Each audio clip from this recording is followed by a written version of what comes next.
கொடுக்கக்கூடியது. இந்த குருமேட்டை பாருங்க, உங்க கையில ஏதாவது ஒரு ரேகை, ஒரு சின்ன ஒரு கோடு இருந்தாலும் போதும், நீங்க தலைமைக்கு தகுதி என்பதை ஒரு நல்ல ஒரு பொசிஷன் வந்துருவீங்க அப்படிங்கிறது தெரிஞ்சுக்கலாம். அதுக்கப்புறமா இந்த குருமேட்ல ஒரு ரேகை இருக்கு, குருவலயம் இருக்கு, மேல ரேகை இருக்கு, குருவலயம் 3 இருக்கு, இந்த இறுதி ரேகையில கிளை இருக்கு.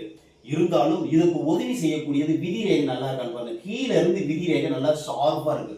அப்போ பணத்துக்கு எந்த விதமான பிரச்சனை, உங்களுடைய தலையெழுத்து என்று சொல்லக்கூடிய விதி ரேகை நல்லா சிறப்பா இருக்கு. அதுக்கப்புறம் சூரிய ரேகை பாருங்க, புத்தி ரேகையிலிருந்து போயிட்டு ஒரு இடுக்கி குறி சூரிய மேட்டில் உள்ளது.